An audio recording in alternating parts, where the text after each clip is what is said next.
And 3.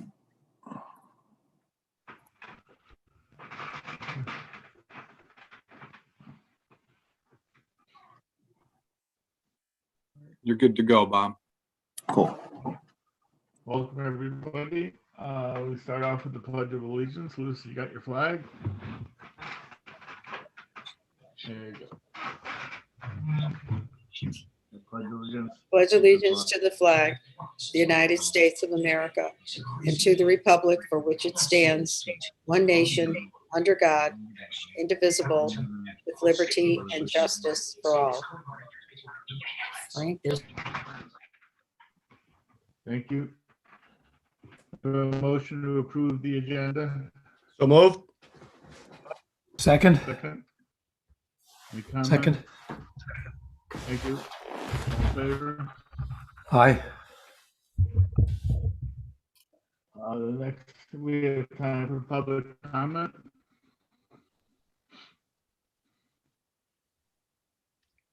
I don't see any attendees. Okay. Next is then the approval of the minutes from the Board of Education, July 24th. I have a motion to approve. Move we approved as presented. Second. Any questions or corrections? Not all those in favor, Aye. say aye. Aye. Thank you. The next board meeting is March 24th at 7 o'clock. And now it's time for a budget discussion. Doug, Kim? Thank you. This evening, I'm going to spare you all of any of my words on the budget and let Kim run with the entire slide deck and presentation, but of course, we'll all be available to answer questions. So take it away, Kim. Okay, great. Thank you. I want to say, Ken, I just sent you a text if you can check that. Some people are having trouble finding the information to get into the meeting. And I am going to share my screen. We're looking into it. Awesome. Thank you. Okay, so tonight we're going to pick up where we left off at the last budget meeting with the following, actually the final object codes: operating services, supplies, capital and equipment, dues and fees, and debt service. I'm going to structure it the same as I did last time, with discussing each item and then following up with any board questions that pertain to these items. Okay, let's see if I can't get, there we go. This is just a recap of what the superintendent proposed budget for 21-22 is. A negative 0.93 gross and a net increase of 3.66. So operating services, there's an overall decrease in operating services of 24,904. And operating services incorporates a number of different things. It incorporates transportation, not only to and from school, but field trips and athletics as well. And we have a to from school contract with DACO, and that is a 3.5% contract renewal fee for this year. Also under here is tuition. So this covers our outplacements, our magnet schools, and our VOAG. Additionally, the transportation that we supply to certain programs, such as the VOAG program, is also represented under there under the transportation. In addition to here, we have maintenance, repairs, and leases.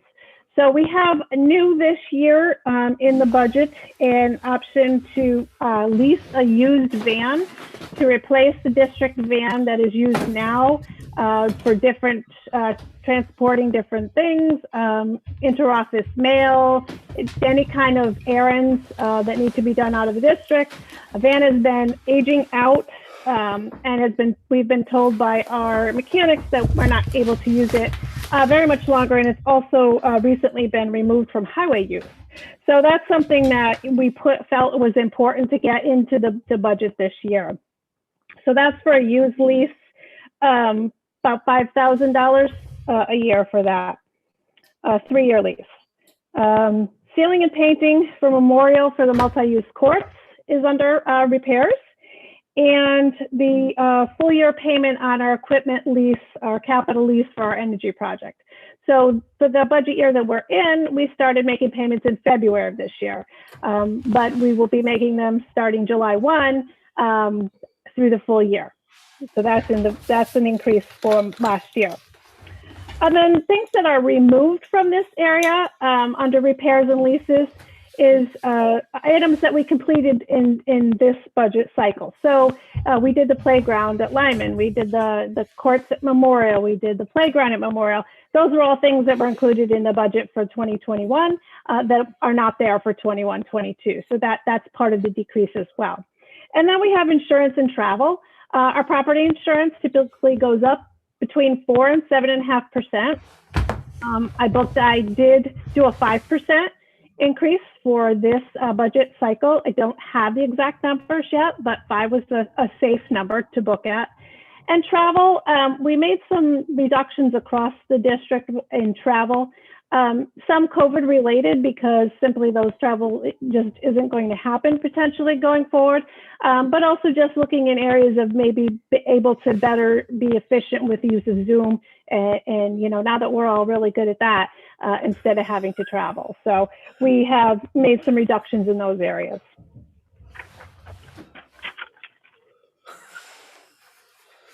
The next item is supplies, and supplies does have an overall decrease of $76,739.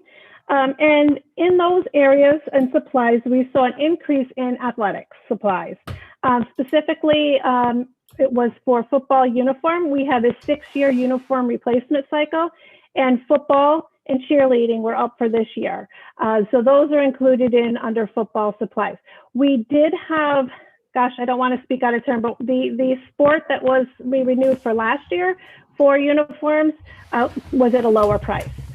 Less uniforms are just a lower price for the uniform. So, you know, we had a little bit higher expenses in our football for this year.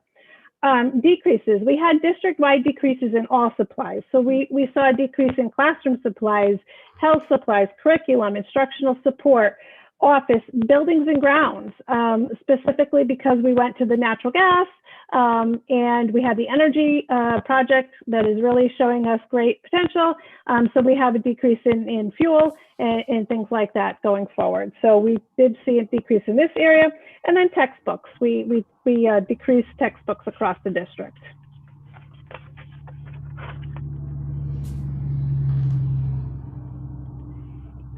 So we do have an overall increase in equipment of $50,210, and that's solely for the fact that I fully funded the cap reserve at 1%.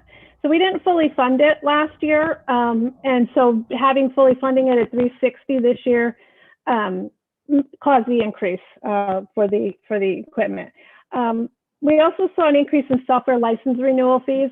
Some of that was just annual fee increases, and some of it was because we did pick up some more software due to the distant learning, the remote learning that, you know, we do have to pay a yearly license renewal fee on. And then we had some decreases in technology hardware and equipment. We had done the playgrounds, which I mentioned earlier. We had done them in 2021, the year that we're in now. So we didn't need to budget for them again. Some went under repairs and some went under equipment. That's why I'm mentioning it in both sections here. For capital, I had mentioned how I fully funded well, really 1% would have been a $370,000 when we were building the budget. 36 million was in my head, and I just booked it at 360,000, 1% of that. Certainly this could go up 10,000, you know, if we felt that we needed to. But the turf replacement for Coginchug at 109,160, which is the final value we need to save for a full replacement of the turf when it's ready. The sprinkler system pump house on Pickett Lane, 180,840. That's actually phase 2. Phase 1 is bonded, is in the bonding, the 6.9 million. And this has turned out to be kind of a larger project because we're actually maybe bringing it above ground and moving it. So this is the portion of phase 2 to do that we will need. Classroom furniture replacement cycle, something we've been doing since I've been in the district, 40,000 each year put aside so that we can do full classroom furniture replacements, classroom by classroom, and to kind of stay with certain kind of format or style. So, you know, everything kind of is eventually gets to be replaced. And then unanticipated building maintenance and repairs, district-wide, that's 50,000. Again, that's something that's been coming years since I've been in the district. And I did bump it up a few years ago, but since we've got the 6.9 million, we did the energy project, we're taking care of some of our infrastructure, that I was able to put it back to $50,000.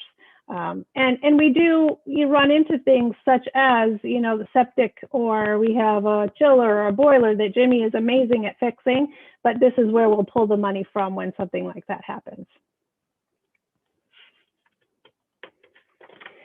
Dues and fees is the next item.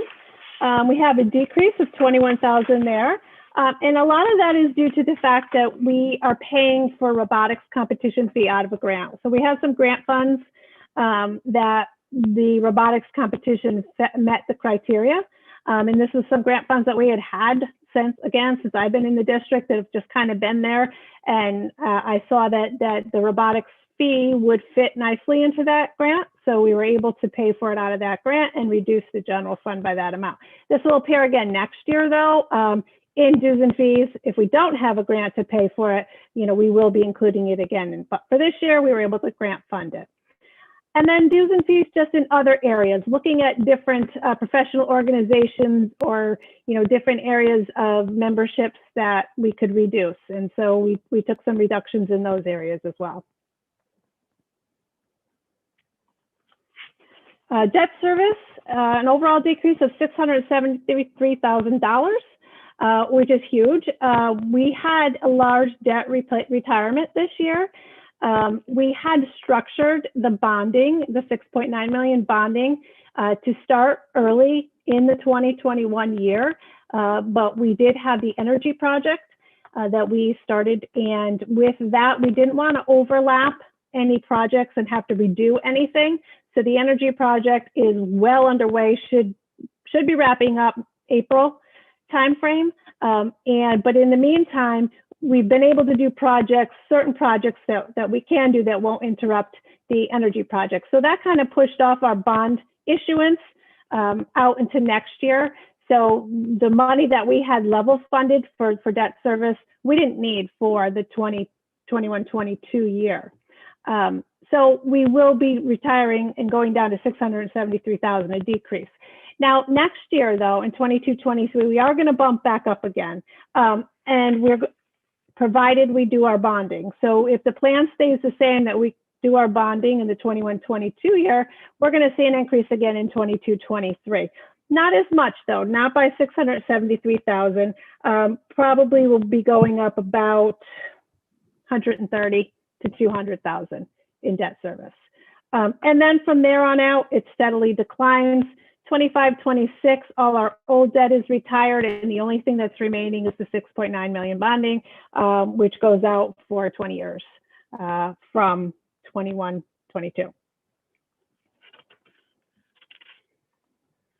And then here's just the graph that I know you've seen a million times, the blue being our existing debt. So a picture just helps to see how the fall happens in 21-22, and then how we rise back up, because you'll see there's more orange in that year, and then you'll see how it steadily declines. This is again just a recap of the budget history back to 2015-2016. And then upcoming budget dates. So March 24th is our next board meeting for the budget, where I will discuss per pupil expenditure, town allocations, and MTA. And then again, these are just the important budget dates. We had the public hearing on April 7th, district meeting on May 3rd, and referendum on May 4th. A couple of questions that I had on these sections from the board members on our shared doc. One was a clarifying question. What is the difference between tuition special ed and tuition special ed public? Is that public line a new item? And the answer is yes. With our state of Connecticut EFS reporting, educator financial system, we had to just create a new line for one of our outplaced facilities. It just needed to be coded differently. It's not a new expense for the district. It just needed to be broken out into a separate line. And then I addressed this earlier. Why is there a $17K increase in supplies for football? That was the new football uniforms per the 6-year uniform replacement cycle. And then that will go away for next year, and it'll be another sport that's up for uniforms next year. That's all I have for the presentation. If you have any questions.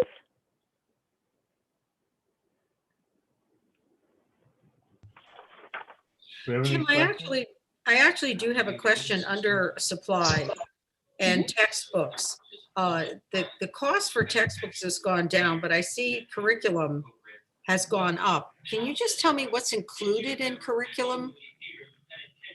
Well, that's all the curriculum supplies. So that could be teacher reference resource books.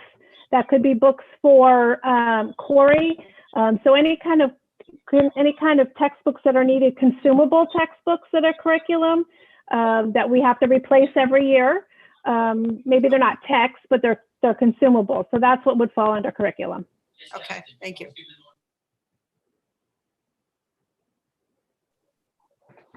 Hi, Kim. Hi, Jamie. Hi. Question on the football uniforms. I know we are kind of a co-op team. I don't know where we're standing with it with this year, but I presume there's some sharing of the uniform costs among whom is it? East Hampton, East Haddam? I don't even know anymore. Yes, there is. And that's done through the co-op fee that we charge per student. We charge $650 per student to each cooperating team. And that goes to cover cost of equipment, referees, transportation, and the football pads, the uniforms, the whole thing.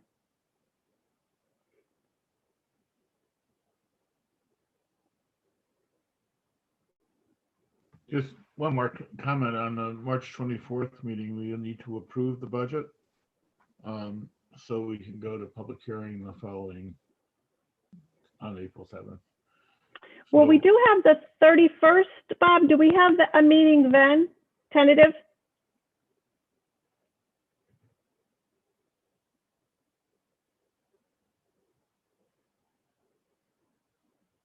I think Bob froze. So we will need, what we'll need next is at the next meeting, I don't have a lot of the topics will go quick. And then it'll be time really for us to discuss and for you to give feedback to Doug and I as to what you'd like to see in the budget, out of the budget, what kind of changes. If we have any kind of updated information on any kind of insurance renewals, that's the time to put those through and then have the budget voted upon at that point.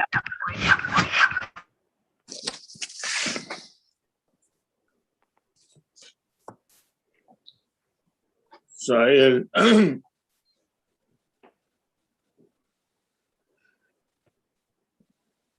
so any other questions?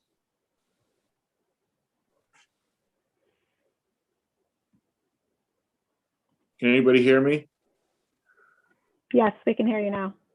Okay. I don't see any attendees. I switched devices, so. Kim, do you mind just explaining again about the grant money for the potential for summer school and how that is going to work? It wasn't clear to me exactly how that process works.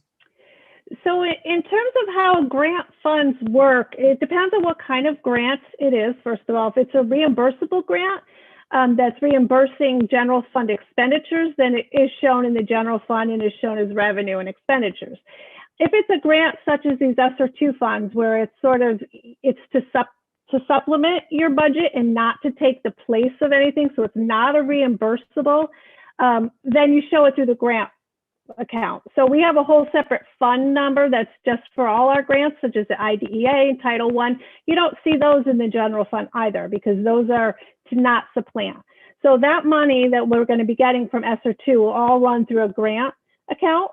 And there's a plan that is quite well thought out, and we sat down together for hours and kind of started the grant application for what the summer school is going to look like and how many hours and how many staff members and what it's going to be. So, you know, I can let Corey and Jen elaborate on details if that's what you're looking for. But in terms of the financial and where it shows, it just all goes through the grant account, does not count as revenue towards the general fund. And in fact, it cannot legally take away expenditures from your budget. Great. Yeah. And I don't think we have to discuss it tonight, but it would be nice to hear what the planning is for their summer school at some future board meeting.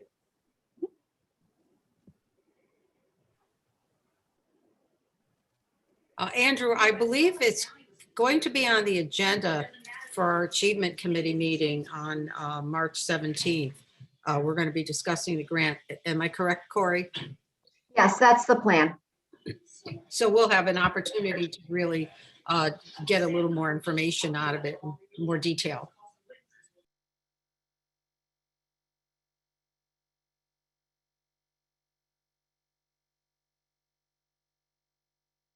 And just one other clarification around the uniform expenses for football and cheerleading. Does that include like pads and everything else, or is this just the external uniforms for the football team? So this is just the uniforms, the outside, the football pads, we have reconditioned every year, and the helmets. And then there are times that we need to just buy new helmets just because they'd be out of compliance if we didn't. So that kind of stuff is in the budget every single year. These are just new uniforms. And I'm not sure, does anybody know how many students we have participating in both cheerleading and football?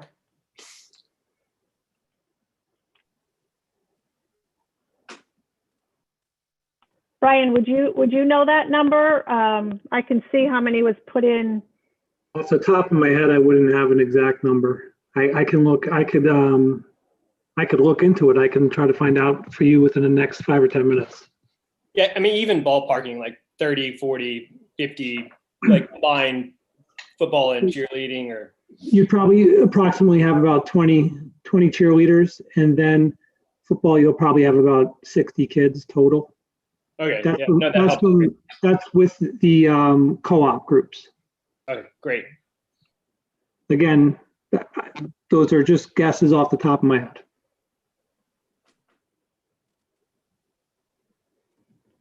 Does it make sense to delay the uniforms by a year because of this past year, and then, you know, either save the $20,000 or possibly put that towards something else, maybe some new Chromebooks, you know, just throwing out ideas. Open for suggestions, Brian? Well, I would just say that we've already pushed the uniform cycle period from a 4-year to a 5-year to a 6-year period. So we're stretching it, and we do have some seasons that played. So once we get off that cycle, we're looking at some really old uniforms that our high school kids are wearing. And so I think we are maxed out on our cycle as it is with 6 years. So I would not recommend that.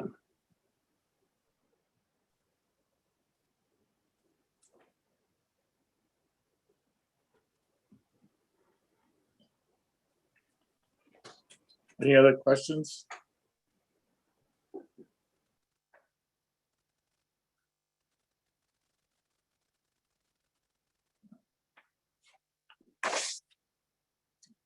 Tim, I had a question on the property insurance. Kim? Yep, I'm listening. What's the question? You indicated that it went up by 7.5%, but it's like a 13% on the budget book. So that's not just property insurance in there. You know, the property, I'm not looking at the exact detail you have, but there's other things in there too. But just the property went up between 5 and 7.5. All right.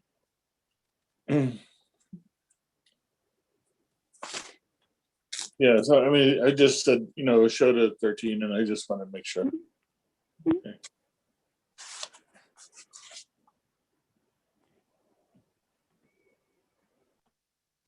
Is there a reason why the, in 2020, we moved on special ed, the tuition, we brought that back down, right? By bringing some of the outplacement into the school? We did. Okay. Yes, Bob. And that's working fine this year? Yes. Yeah, it's working very well, even through COVID. Great. Yeah, I know that we were doing that last year. Just checking. Any other questions?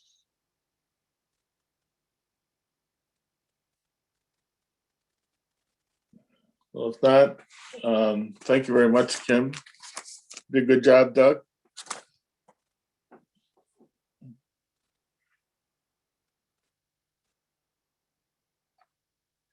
So we'll move on to the next item. And you know, the staff, you don't have to stay for this if you don't want to, but there's probably some interesting information coming up. All right. So next item is item 7, committee reports, utilization. Andrew?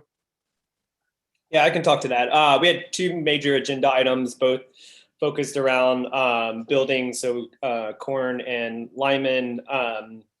There was just continued discussion around Corn and kind of waiting on the selectmen to make a move about what they wanted to do with the building and whether they wanted to bring that to the town for acquisition.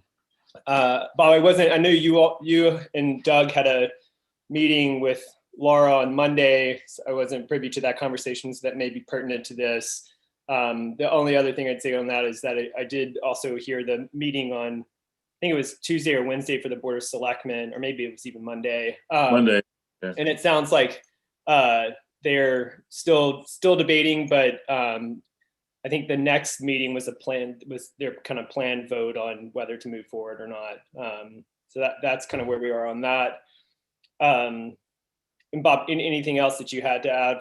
Yeah, Doug got a note from Laura. Basically, we understand that they are going to bring it up for a vote and then move to referendum.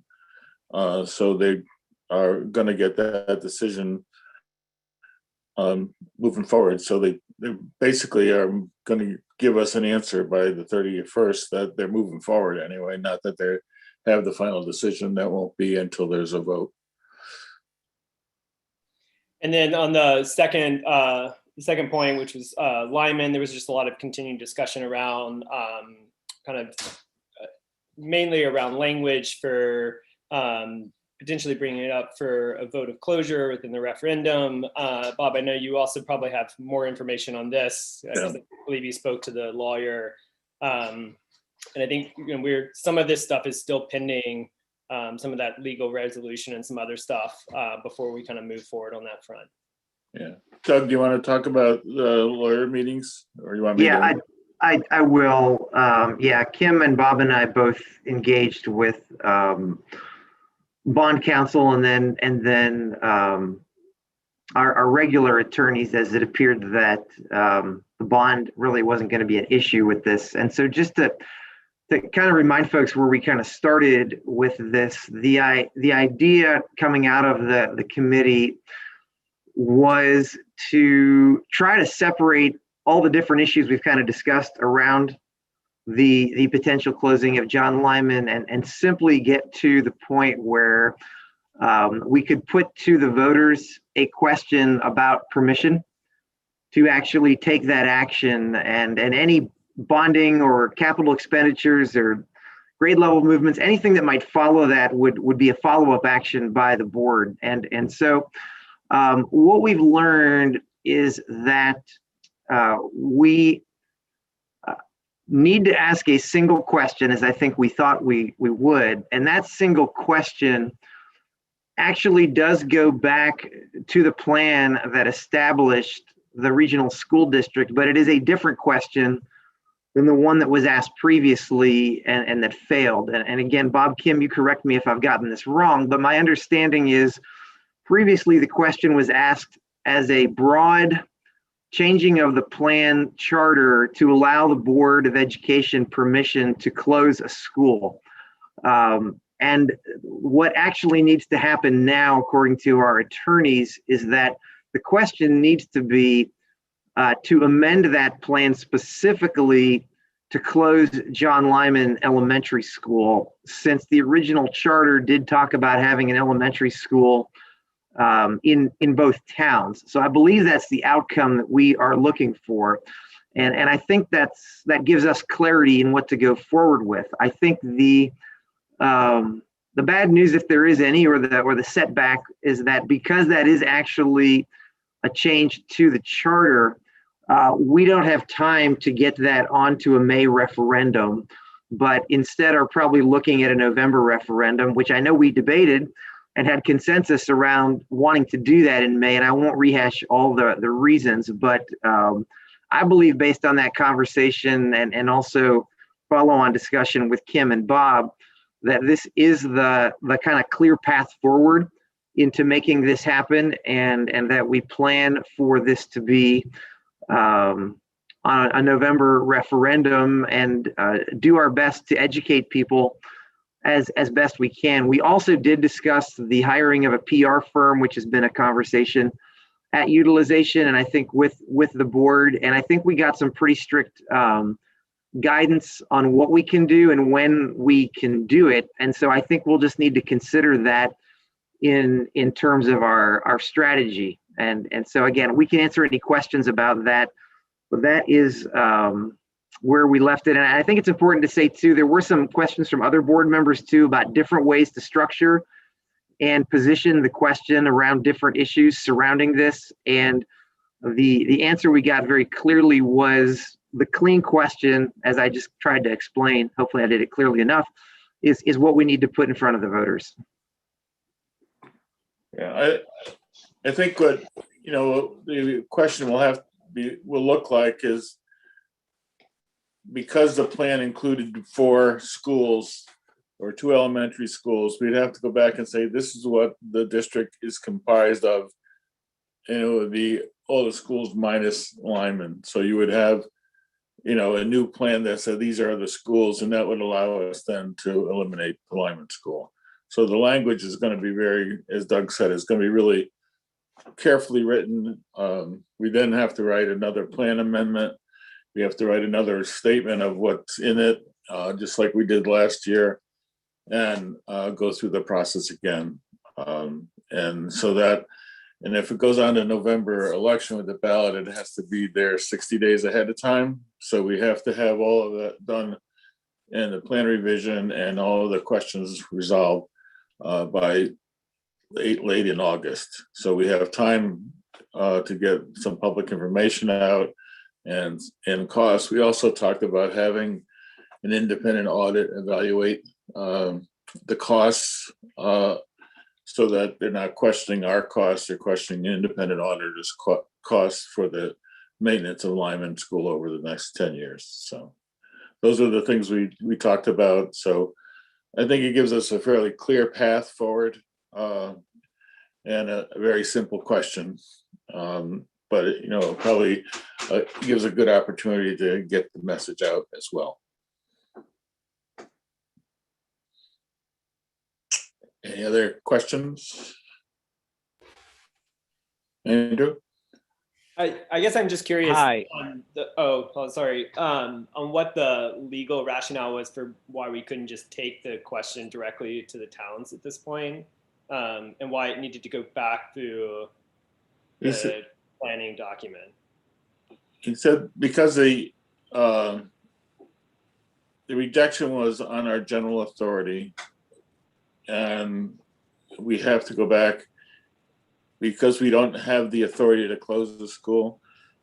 We then need to go back to get and it has to be approved in both towns. The authority would then to close the school would have to be approved by both towns under the plan amendment.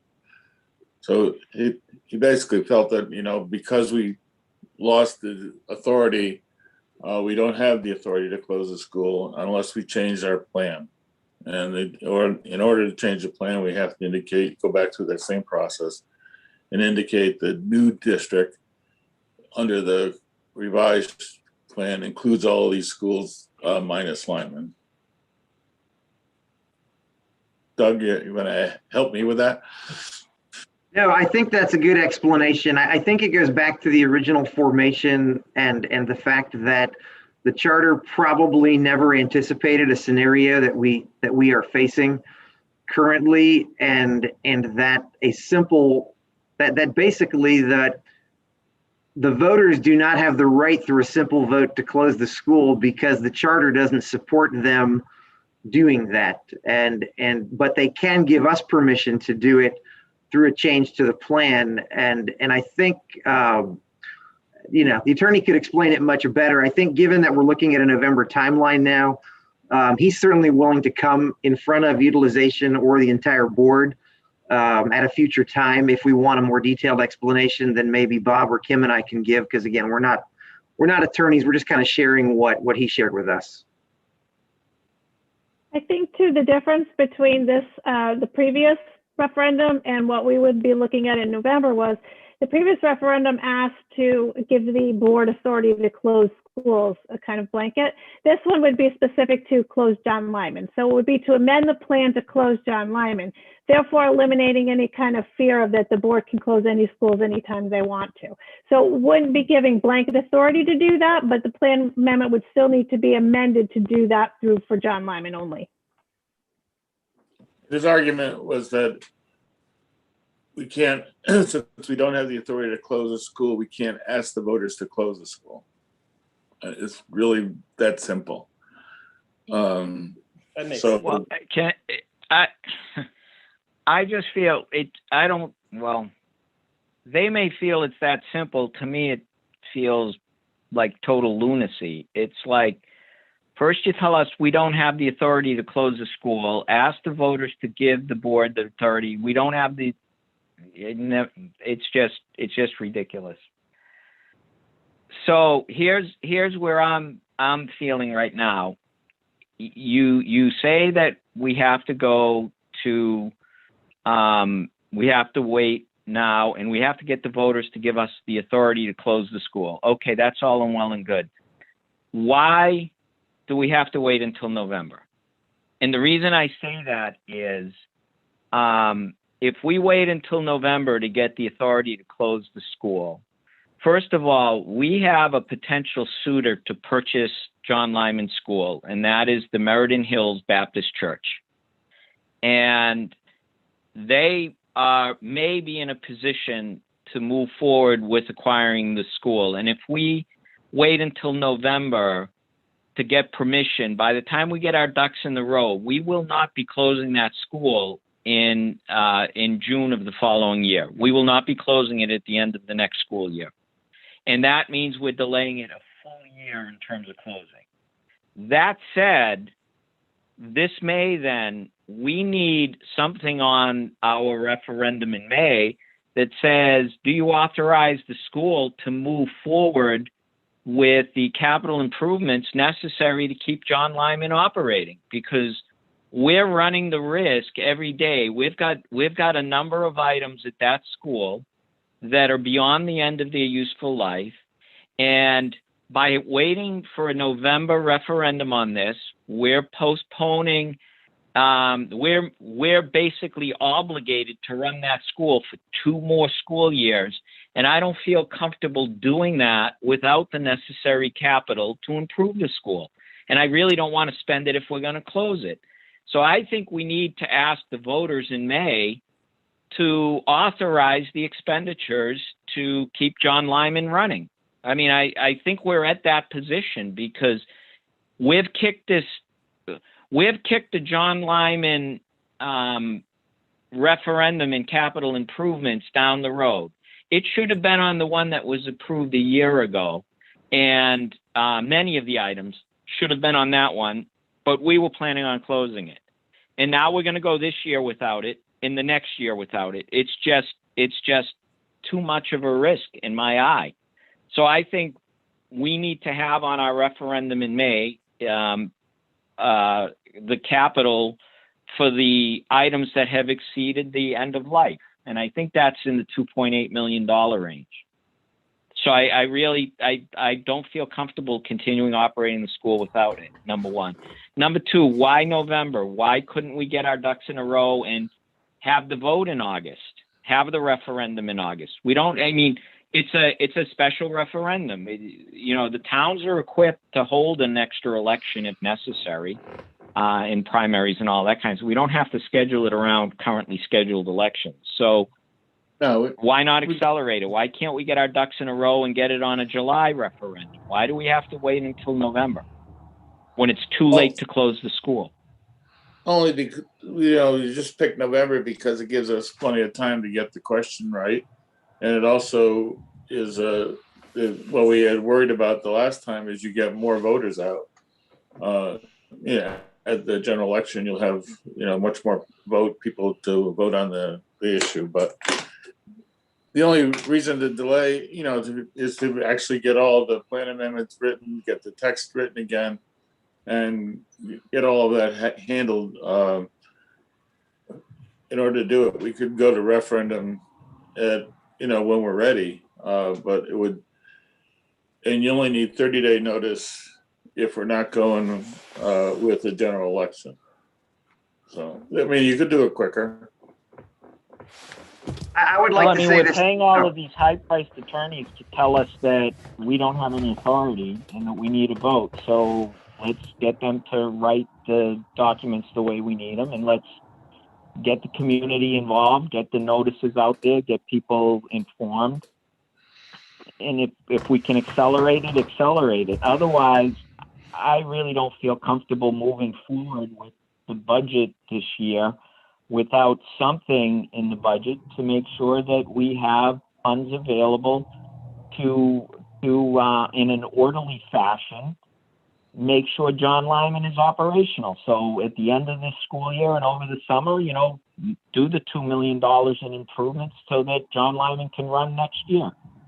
Because we're now obligated to run it to 2 full school years if we're waiting till November. If I can jump in there, I just based on my previous experience, I don't want to speak for the team here, but I don't see any reason why if we got permission in November that we couldn't close the school the following summer. You'd love to have a longer runway, but I don't think that's necessary. That's just my opinion. Isn't part of the problem that we can't close the school until we have room for the kids? I mean, isn't that half the issue? Is that we can't. Correct. Well, we just need to figure out where they're going to go. Yeah, however that looks like, yeah, that will have to happen.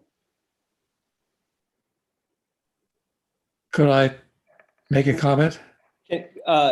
I'm just going to channel my inner Norm, and I don't know if we're pushing past the utilization update, and I'm fine with the discussion, but I just want to be respectful of what Norm has previously said on these discussions. Well, I just wrote it around to everyone. I think we're beyond the scope of a committee report. Now we're talking about an agenda item which doesn't appear on the agenda.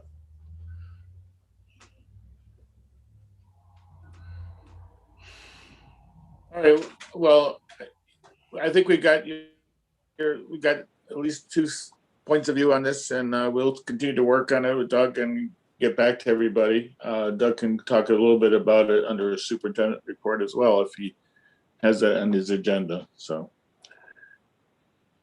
all right. If there's no more questions, I think we understand the 2 positions, and we can work with our attorney to see how fast we can move forward. But any other comments on that? If not, the WellBeing. Could I please say something? Could I please say something? Sure. Thank you. I didn't see you. I've been waving my hand for about 5 minutes. and I haven't been able to get a word in edgewise. Look, I agree with Bob. Whatever our agenda says, that sooner is better than later. However, I gotta say, I think there's a real advantage when the bond issue for Lyman goes out, for Lyman, which you're right, Bob, needs to be taken care of, that appears on the same election as the request for authorization to close the school. Let's actually give people a simultaneous choice between two alternatives. My thought. Our bond council. And my problem, I know when you understand, so my problem with doing that is quite simply, what happens if they tell us continue to operate the school, no, you can't close it, and no, you can't have the funding to do it? Then what do we do? That was our bond council's response, is that you can't have two questions built into one. So we'll get both of them. It's not two questions. You can't ask them to authorize the continued operation without providing the means to do so. But that can happen anyway. Bottom line. No. What? That can happen anyway. No matter if you run one after the other, you're going to get people who don't connect them anyway. If you run them together, at least there's the possibility that they understand a choice. And if we're going to hire a PR firm, perhaps that choice could be made clearly. I'm just saying we run the same risk no matter how we run, there clearly need to be two questions. I'm merely suggesting they need to be on the same ballot. I think we really should move on because I get very nervous when we start talking about this stuff. It's not an agenda item. I think we should honestly probably have a meeting just dedicated to this topic. I really think we need to move on. Yeah, I agree, Christine. I was going to say something, but apparently my voice wasn't heard. I did. I just let Victor talk. All right, the next item is our Wellbeing Committee. Maura, are you here? I didn't see you. Hi, She's Bob. here. Yep, I've been here. Thanks. Yep. Okay. I'll try to make it short and on a little bit of a lighter note for Wellbeing Committee. We had Joanna Curry Sartori, who's been working with the district for a few years, come and join us. And she shared with us what she's been doing. Obviously, the needs this year are very unique for the students and the staff as far as their well-being. She's led a collaborative where our programs that we currently are doing, Second Step and Restorative Practices, lead into it and tie into the self-leadership model. And it's basically really having the staff and then therefore leading it to the students a way of just more of a being, like a mindfulness. All of those go into the same category as far as if I got that correct. She had also mentioned that District 13 is actually the first whole district in the world to implement this approach for their school culture. And Strong School's been piloting it for the last couple of years. We had Steve Fitzgerald and Amy Schaefer, who are teachers at Strong, and also Scott Sidinsky had shared with us what they've been doing for the last couple of years. And a big part of it we've heard in the past from on the board is their PAUSE program. And again, it's an acronym that stands for pause, awareness of self, understand the other, search for solutions, and then experiment on ways that would work to come up with a mutually agreed upon arrangement for conflict. They had reported to us that they've seen great improvements in the morale and also the connections that they've been making with the students and also the staff among each other. And they are looking to push this out with the other schools in the district. And I had also, hoped that it was going to be going over to the high school. I think that would be really helpful with the administration there. I'm sure they'd appreciate that too. And I know there's the the stress of not wanting to portray it as like a program or something that is being forced upon. It's just more of a new approach, and hopefully a style that many of the staff will, through their own well-being, be able to approach the students more with that as well. And as Amy had mentioned, it's more of a like a being, or you do restorative practices, not necessarily that you are. Also, we had, Bob had introduced us to Leslie Paletti. I think I'm pronouncing that right. She's the vice chair of Durham's new Equity, Diversity, and Inclusion Committee. And she had come just to introduce herself. It's an initiative that we will be hopefully, I think she's going to be coming to each meeting, Bob, is that correct?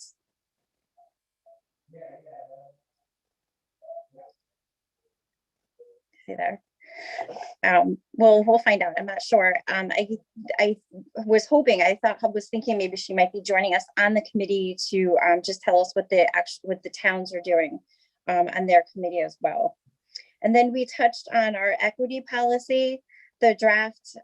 Bob has been working with some edits that have been coming, any other additions he's looking for. And again, if Bob's here, I was just gonna, I think the policy is almost ready to be going to the board, the full board. Yes. Yeah, it'll be back to the policy committee next week and then back to the full board later on. Okay.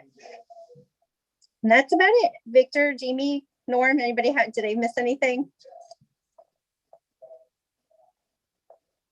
I thought the roundtable discussion we had was a great engagement tool, and it works not only with kids, but adults too, as we saw last night. Yeah. Yeah, when Jamie was, I forgot to mention that. Thank you, Jamie. We, the Amy Schaefer and Steve, they got us to pretty much have a question or some kind of share that the kids would be doing during their advisory, and had us all, for the topic yesterday was women in, because the women's, it had to be with something, I can't remember the three. It was some woman who's made an impact in your life, a woman author whose works that you've enjoyed, and then I can't remember the third one. But it was really fun to listen to everybody's responses. Thank you, Maura. Any other comments? Thank you. The next item 7 is item 8 is communications. One of the things I got from the town clerk was the election of officers, election of board members for this year, which is just one on May 10th. Andrew term is up, and then there would be an election at the annual budget meeting in the town, and that would elect the person to serve until November. Then there would be 4 people up for election, 3 to serve a 4-year term and 1 to serve a 2-year term.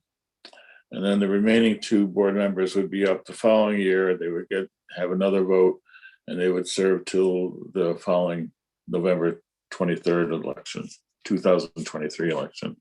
So I just wanted to put out there because that's also happening in May. Right now it affects Andrew.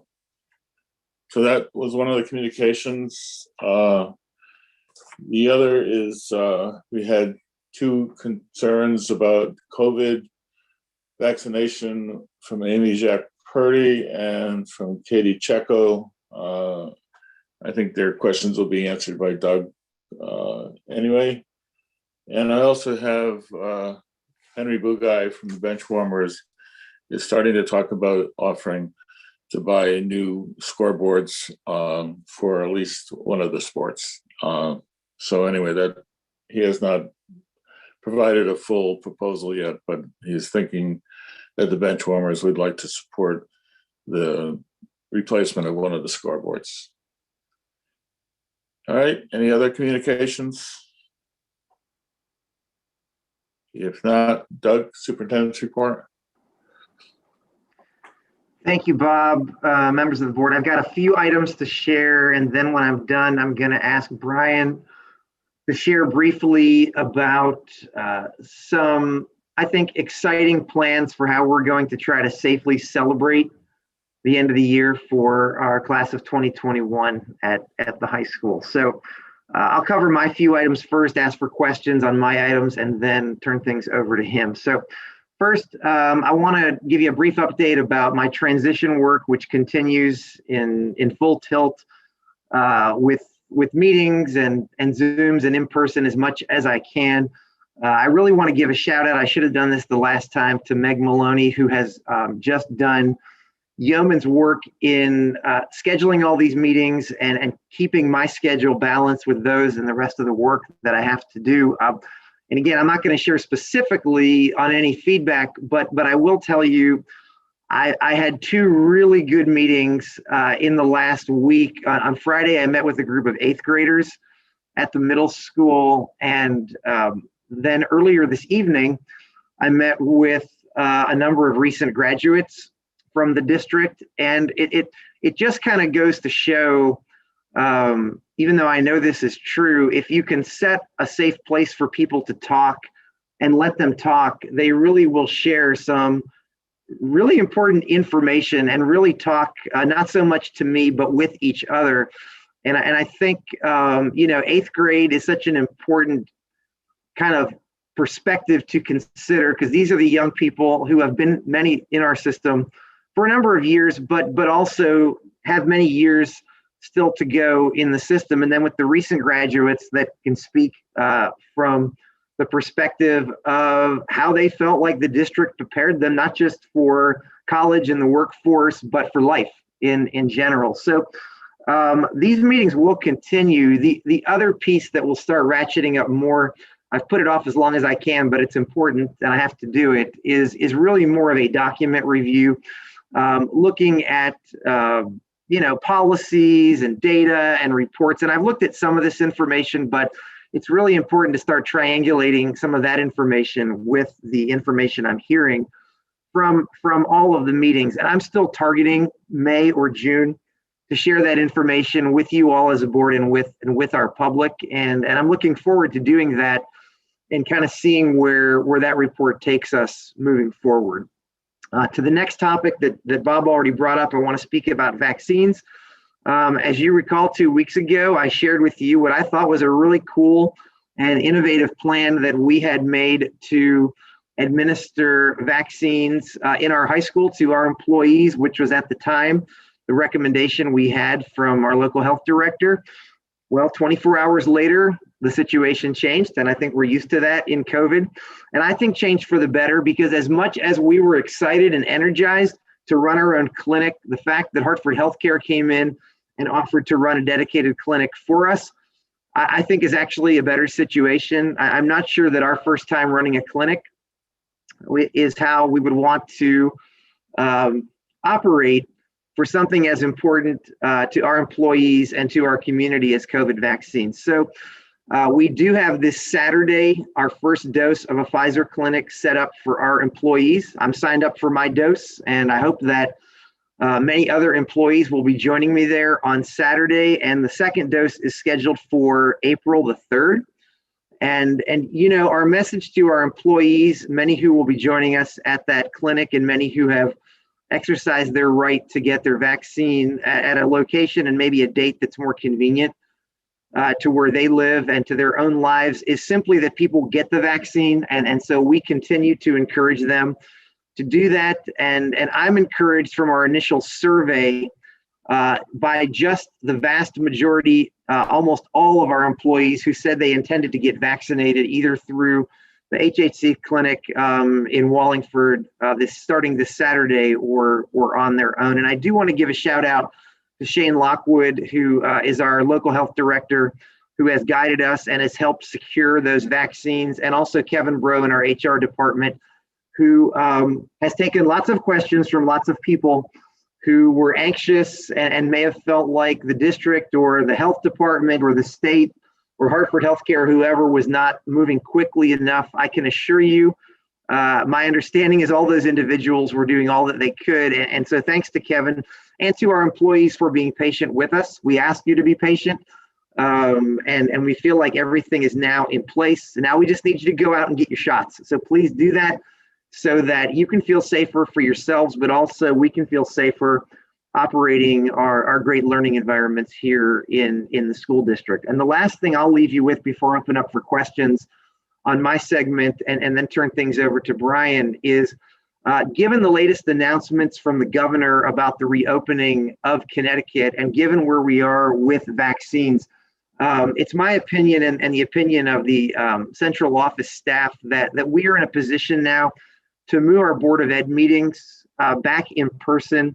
And we would recommend starting that with the April 7th, from what I can tell on the calendar, a very short meeting of the full board, followed by our public budget hearing, and that we feel like we can do that safely in the auditorium at the high school. And then beyond that, that we would continue our Board of Ed meetings in person in the library, most likely at the high school. And I do apologize if you can't see me as well right now. Kim has mentioned multiple times about the energy saving initiatives, and I guess I'm not moving around enough because the lights just went dark in my office, but hopefully you can still hear me. And I will now stop and ask if there are any questions. Doug, if we go to in-person Board of Ed meetings, what we've been doing, what will we be doing with the committee meetings? We had started last year again to have them at different schools. They used to do that before, and then they were all at the high school, and then we started to move, like our achievement was done here at, I believe it was here at Memorial. So will we be meeting in person with those two, or are we going to wait? Well, and Lucy, I will say this is simply my recommendation, and Bob and I have discussed this. Our main focus was the larger meetings, and really Meg wanted to make sure we had a plan for the public budget hearing because of all the advertising requirements. So I think what Bob and I had discussed was to start that the Board of Education meetings would go in person, but certainly we could facilitate in-person committee meetings, or we could continue them virtually at this time. So that's a discussion, I think, for a later date.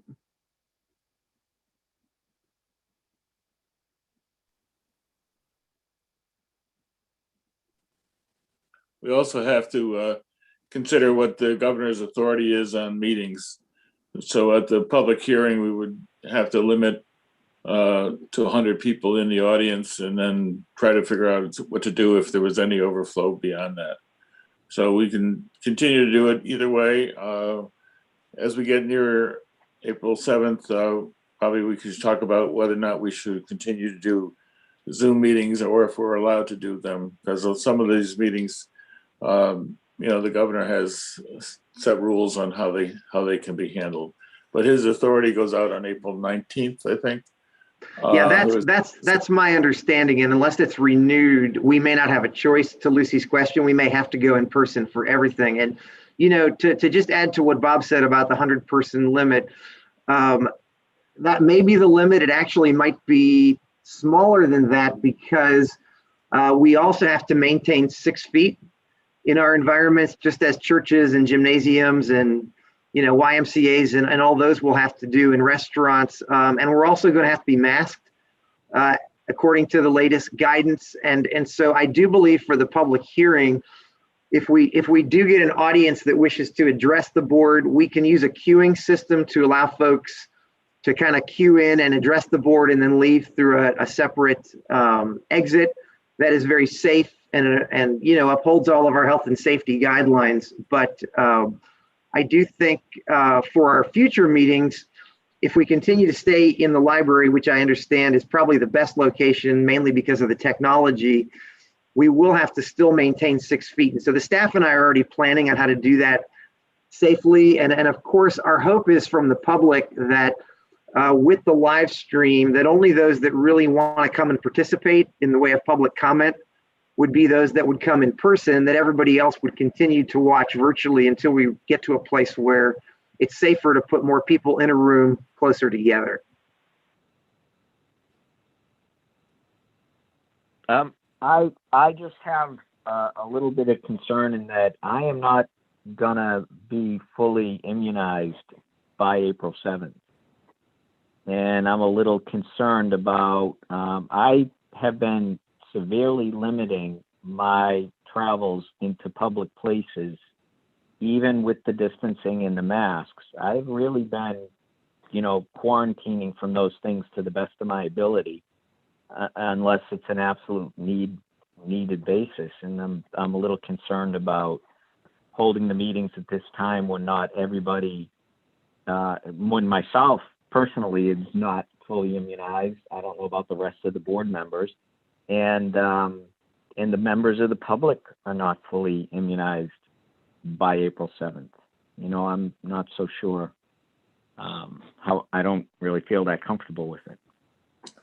Yeah, Bob, I would agree with you. I mean, I think that from a Board of Education standpoint, and this is where I don't know the legal aspect of this, because it seems to be that if the governor's executive authority then stops, then it goes back to the towns, and then it becomes a town issue about whether, how the meetings are conducted. But I would fully agree with you that it should Board of Education members that are not vaccinated should not be forced to come to a meeting. And I think there should, at least there should be the option for them to be remote in those scenarios. And I think that's it. That's the least we could do. And yeah, April 9th is soon. And I just don't know how many, you're right, how many of the members of the public are actually going to be vaccinated at that point. Well, to your point, Andrew, and also to Bob's, I think we definitely can facilitate any board member who would prefer not to, be there in person and allow remote participation. My understanding is that's permitted even outside of COVID. And again, this is something that Bob and I talked about, and the staff and I talked about, that we are prepared to do this. I think for the public hearing, again, I think we do kind of need some direction this evening just because of the advertising requirements. If it's going to be done in person, Meg needs to know that so she can put those notices out in advance and follow all the statutory guidelines. We can support a remote public hearing on the budget. We just wanted to let you know that we are prepared to do that in person. And it sounds to me like many other districts are going in that direction. Many have already been in person for their board meetings, but certainly we'll respect whatever this board wants to do. I think something else that falls into the mix with this too. I'm inclined to agree with Bob and Andrew that we have these variants too that are rearing their ugly heads, and I think the jury's still out about, even if you've been fully vaccinated, what are these variants going to do? So I'm quite hesitant about meeting in person as well. And what's wrong with Zoom? It's okay. I think it works pretty well. I'm on Zoom 3 or 4 times a week, and it sure cuts down on travel time. I'd add for myself that if the option of attending the public budget meetings is the option of Zoom is included, I will choose that. And I'm not sure whether I will appear in person. One of the things I did we have a policy committee meeting next week, and one of the items I suggested we have on the agenda is our remote meeting policy, Norm, so that we can cover this correctly.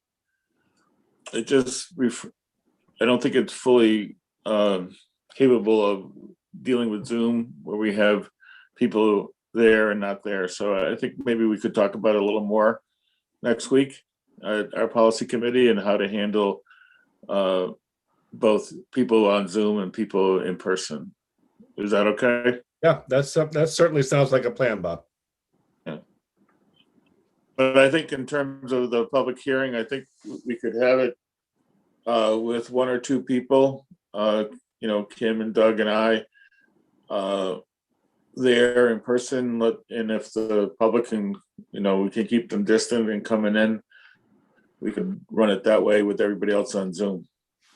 And surprisingly enough, the town has also had several town meetings throughout this whole pandemic that have been live. So at the high school for that, and there's seats that are blocked off in the auditorium that people should not sit in to maintain the 6-foot distance. Yeah. So I think with Doug, my sense is that we should see if we can hold it live. The three of us could be at the meeting and see what else, limit the number of people and let them both come in by Zoom and let them come in person. If we can figure that out. So, I'm happy to come to the meeting too. So yeah. So hold it in person with the remote participation option, and how would that be the same for the part of the meeting before the hearing? We would do the same thing. We would kind of have a mix. Yes. Okay. I mean, the only thing I'm going to throw out from my own experience, not with board meetings, but just with meetings in general, is sometimes the technology of a hybrid meeting, and I don't know, Ken, if you want to speak to this at all, you sometimes get the worst of both worlds. I think fully Zoom works very well, and I think fully in person works very well.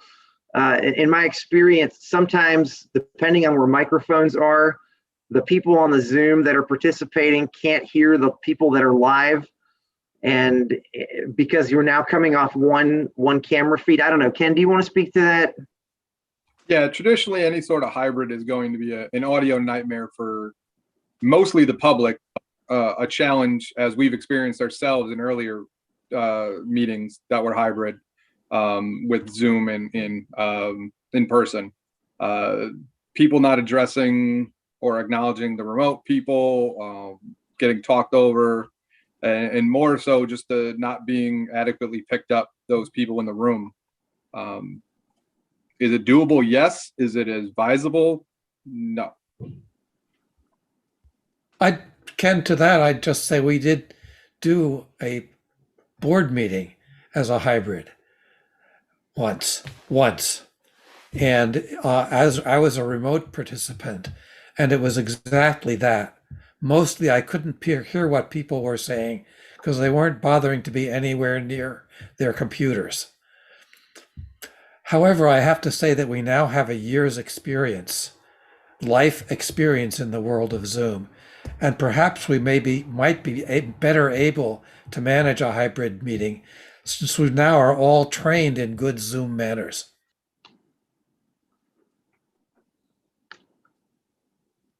Yeah, Victor, I don't think it's the Zoom side that's the problem. I think it's the interface of the Zoom with people that are in the room. And I tend to agree with Ken, but again, we'll do whatever the board wishes. My thought would be, hearing all the comments from board members, and I didn't know where people were with their vaccinations or even their comfort level. It may be that we should just do this on Zoom, and to Bob's point, talk about at the policy committee, what the future is, and also take a deep dive into the statutory questions about what authority do we have and not have in that. I think the practical reality that we face, is that the state is opening up, the vaccinations are coming, and we've been doing in-person learning now for a while. So it's really ultimately up to the board how it wishes to present itself. And I think you all have individual kind of health, concerns that we need to take very seriously and that we want to honor. So I don't know, Bob Moore, your thoughts hearing all this? I think the only problem I have is that the town has been holding public meetings live and may expect us to do that for this hearing, and the town may expect us to have a live presentation. So but I'm comfortable doing it Zoom too. I don't have any problem doing it Zoom. For myself, I'm quite comfortable if we collectively we have a in-person meeting. I think though, Doug, there's some point about people coming in to spew. If there's a long line of people outside who want to come in and yell at us, that the people who are outside won't hear the presentation. And that's the one thing that we do accomplish in that meeting is we do actually get to show some people who haven't gone to the library, who haven't tried to read through the budget summaries that we put out. But in these times, we do what we can. I would be very happy if you ran a meeting, in-person meeting with whoever would like to participate. And I will be very happy to be present by Zoom at that meeting. Recalling my previous experience about that, seldom at that meeting do most of the board members are not required to speak by the nature of the proceedings. So I'm quite happy to go along with the in-person meeting. And Bob, if you think that's what we need in order to be in tune with the public rhythm, then that perhaps that's the best thing to do. Why don't we check with the both selectmen and Doug and see, what they expect of us on the. I know they're going to have their own budget meeting on the May 4th, and we're going to have a referendum on May 4th or 10th. So those are going to be in-person activities. So one way or the other, but and Ken, I think if we have the speakers speak into a computer rather than into a microphone, it might be easier to get them on Zoom and have everybody hear it. And we just have to have a person come and wipe it off like they did for the president every time somebody talks. You can certainly give it a try. Doug, I just think that we ought to check and see what the town expects for this hearing on it, just to make sure that if they're okay with the Zoom, I'm good with the Zoom.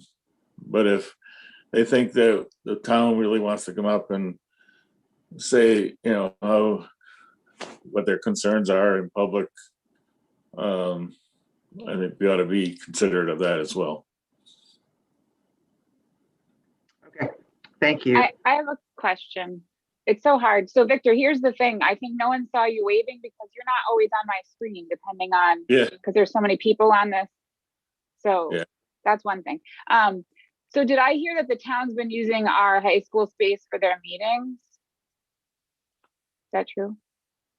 I thought they had a meeting at the high school, yeah. I thought we were not. I've actually moderated a couple of meetings at the high school. It's town meetings. I thought our school buildings were closed to the outside public.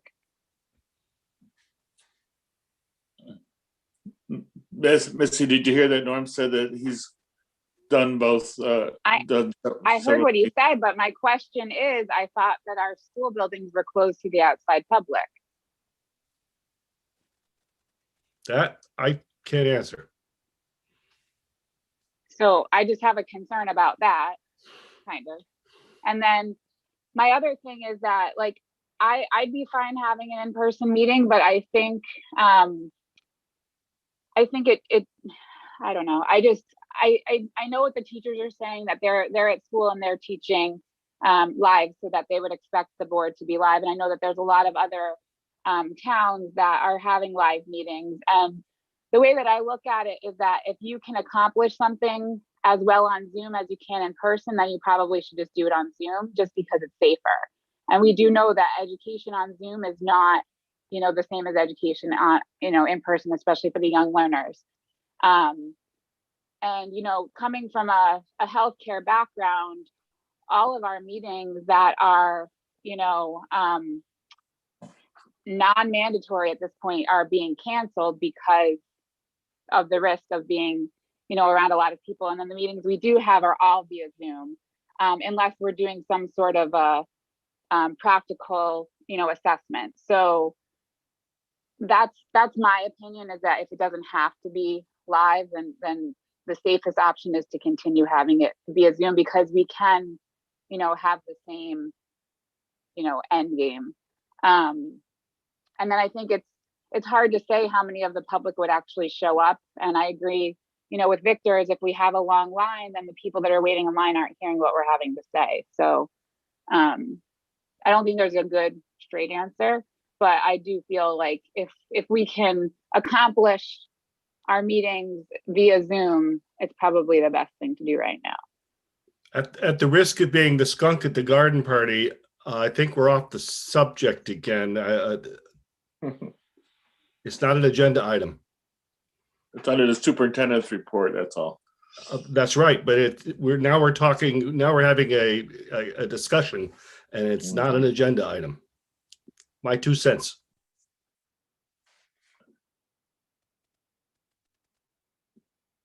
Doug, you want to check with the town, and then we can move ahead? Yep.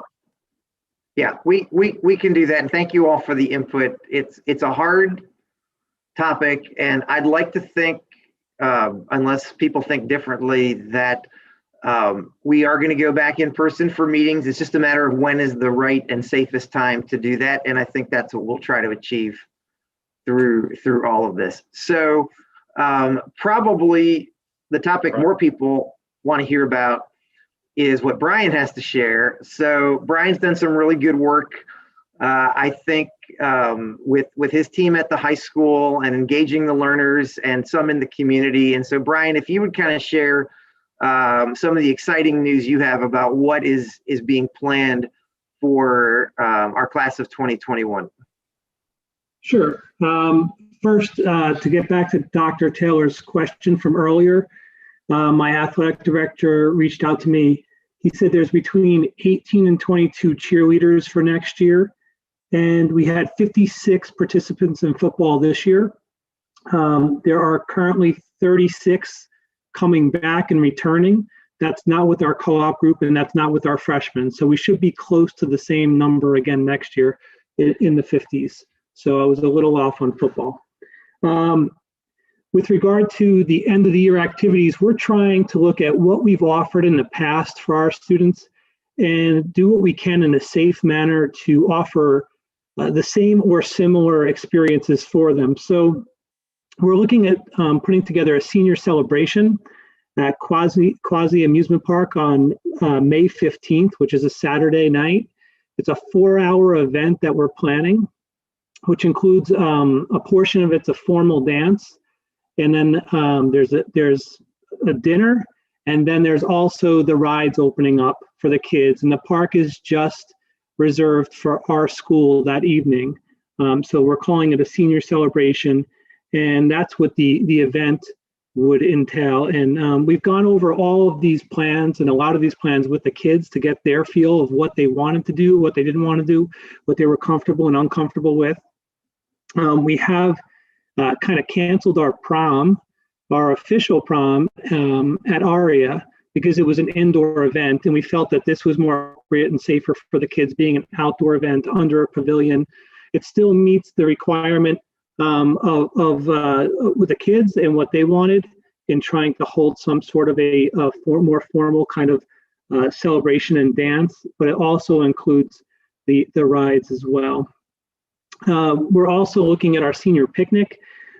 Usually we go to Holiday Hill. Unfortunately, we're not going to be able to go to Holiday Hill this year, so we're looking to possibly team up with the Durham Fairgrounds and have our Mr. Coggins contest at the Durham Fairgrounds for our seniors only, and kind of look at the stage. I think it's center stage. I don't know what stage it is, to be honest with you, where our chorus and band normally perform, where we have the hill. The kids could be on their own blankets on the hill, watch the Mr. Coggins concert, and then I guess I'm getting old. I recommended a hypnotist, and I thought that was a great idea, but the kids didn't. They wanted to have a field day instead, and so they wanted to have a senior field day, which is fine with us. And so we were going to look at doing some sort of a lunch, maybe ask the bench warmers to open a booth and help us out with some sort of lunch for like a picnic lunch for the kids. Again, all separated, socially distanced, and then have their field day. Some other things we're looking into is possibly a spring outdoor band and choral concert for our students to perform in. We're looking at our awards assemblies, scholarship nights, and such at the end of the year that could be either run outside or live streamed or inside, depending on what the regulations are. And we also worked with our project graduation committee, which Maura is a part of. And with that, they are going to keep the normally scheduled senior project graduation at the Shelton Sports Complex. And that's the night of our graduation on June 17th. So we have a lot of fun things planned to try to keep things as normal as possible for our kids, to give them the experiences that they kind of missed out on last year, or last year's senior class missed out on. The kids are excited about it. I have not shared this with the public really. I had to speak with the project grad committee because we were trying to work out who was going to do what, and we wanted to talk about a survey that we put out to the senior class. But I wanted to run this by the board just to let you know what our plans were for our seniors at the end of this school year.